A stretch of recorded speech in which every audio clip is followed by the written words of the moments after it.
This Postlavantore mail collection box has been heavily vandalized with graffito. A closer inspection reveals 2 bullet holes in the front.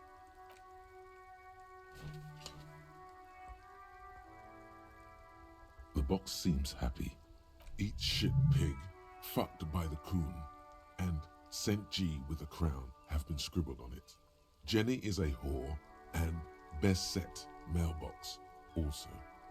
The mail collection box seems cathartic, thankfully then, so do you. You shudder, then you swallow.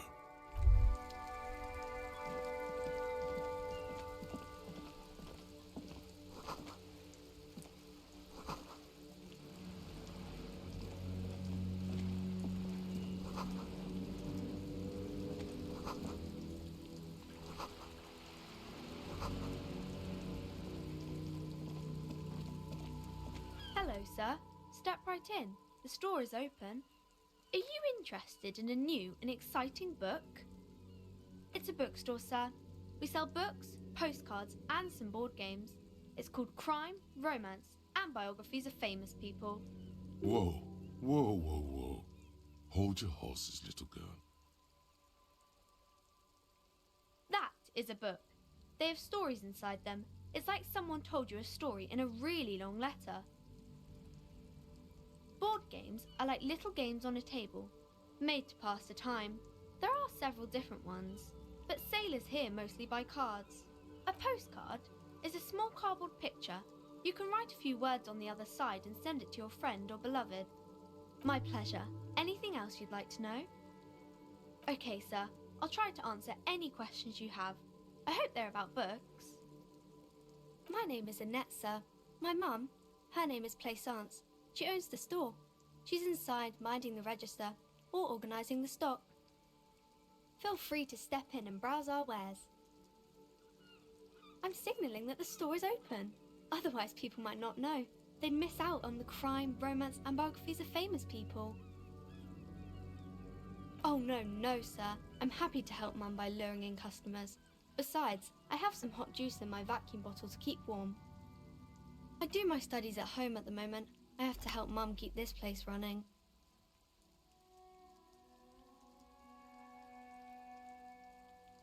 Mum says it's necessary to do both because it builds character.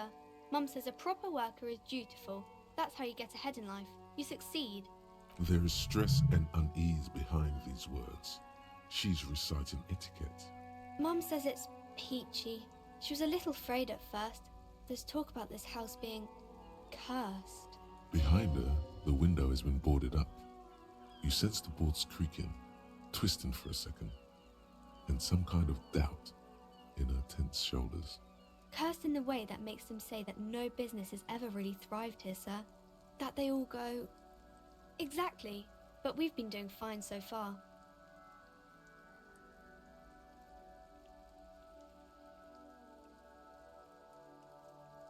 We can go into the bookstore and ask about the case, but I don't see much more to look into here. Yes, please do look at our wares inside. The postcards and board games you asked about are also there, sir. Nothing really, sir. Mum doesn't allow me to sneak around in the back rooms or the cellar. I don't really know what's there.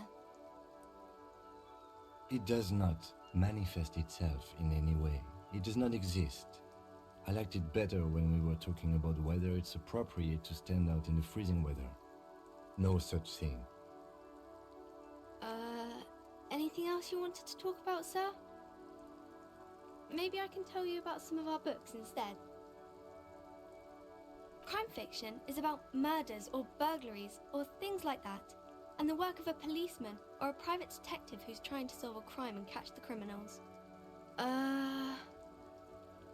Crime is what we were solving before this conversation began. It's exciting to people, I guess. They get to imagine dangerous things, and it's kind of like a puzzle, where you can guess who the criminal is, or how the good guys are going to catch him. You don't look much like a policeman. Didn't mean to offend, sir. Sorry, sir. It's just that you don't look like Dick Mullen.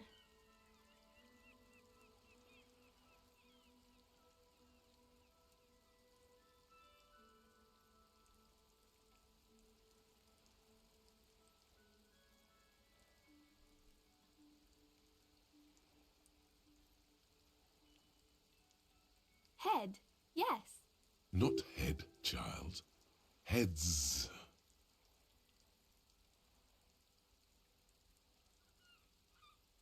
Isn't that very dangerous? Unlike you, sir. He's just a fictional character. He's no match for you.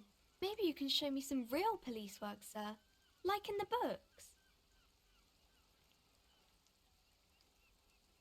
It's the type of book where there's a rich lady and she has to choose between the good man and the bad man. Or there could be a story about a poor lady getting a rich man. It's about man and lady business, sir.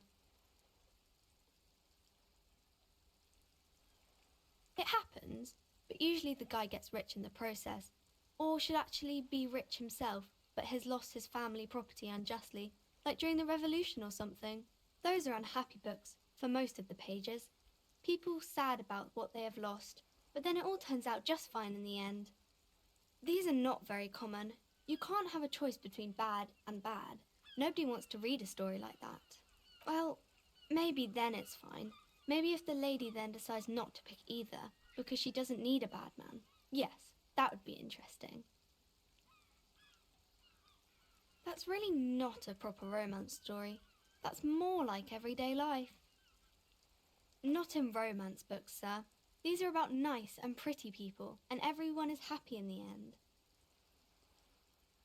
I haven't read many of those. Maybe you should ask Mum. I'm sure she can help out. Anything else you're curious about? Maybe some about other books? Oh, kings and queens and generals of old, or artists and writers, or musicians, those kinds of people. There's usually something extraordinary about them. I think that's why people read them, to find the secrets of their fame. Seems like most people who read those books fail to get more famous from reading them.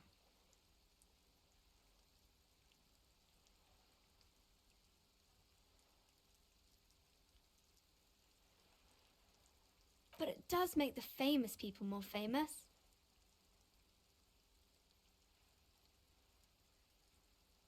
Okay, sir.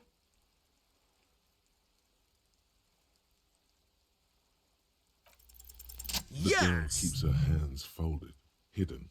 Why is that? What do you mean, sir?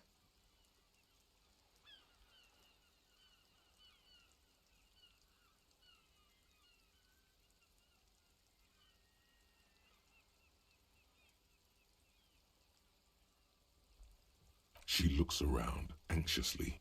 Her hands remain folded in front of her. She doesn't want to show them. The lieutenant stands by, looking at the two of you with little interest. She brings out her reddened hands, her nails frayed, nearly chewed down to the flesh. And you knew this from me keeping my hands folded? Well, that proves nothing. Anyone could do an easy deduction like that. She nods, half provocative, half enthusiastic.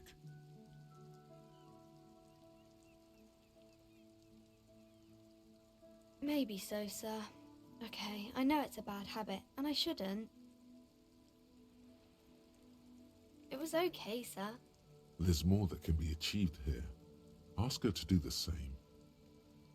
You're quite sober. The lieutenant does not flinch at the comment. He does not flinch even a single bit. He is intensely not flinching. It takes effort. Because you usually aren't.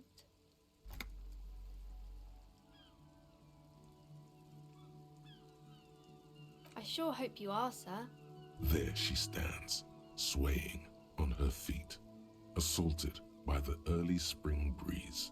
She smiles at you. The whole situation suddenly feels familiar. Somehow, there's something you're missing.